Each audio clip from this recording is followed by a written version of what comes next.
આ ટ્રાફિક જવાન સહદેવસિંહનું ડ્રગ્સ રેકેટમાં નામ ખુલતા તેની ધરપકડ કરવામાં આવી છે. આમ દારૂ તોડકાંડ બાદ વધુ એક રેકેટ ટ્રાફિક પોલીસનું સામે આવતા ચકચાર મચી છે. થોડા દિવસો પહેલા એસઓજીએ રખિયાલના ધણીધર એસ્ટેટમાંથી 50 લાખના હાઇબ્રિડ ગાંજાના 500 ગ્રામના જથ્થા સાથે પ્રતિક કુમાવત અને રવિ પટેલ નામના બે ઈસમોને ઝડપી લીધા હતા. બંને યુવકોની પૂછપરછ દરમિયાન અનેક ચોંકાવનારા ખુલાસા પણ થયા હતા. જેમાં હાઇબ્રિડ ગાંજા પ્રકરણમાં ટ્રાફિક જવાન સહદેવસિંહની સંડોવણી સાંભળીને એસઓજી અધિકારીઓ પણ ચોંકી ગયા હતા.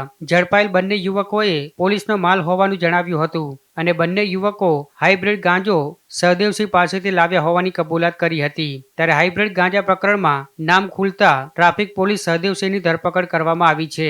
સહદેવસિંહ હાઇબ્રિડ ગાંજો થાઇલેન્ડથી લાવ્યો હોવાની સંભાવના છે, કારણ કે તેના પાસપોર્ટમાં થાઇલેન્ડનો પ્રવાસ કર્યો હોવાની એન્ટ્રી જોવા મળી છે. ત્યારે હાલ એસઓજી પોલીસે આ સમગ્ર પ્રકરણમાં ઝીણવટભરી તપાસ હાથ ધરી છે.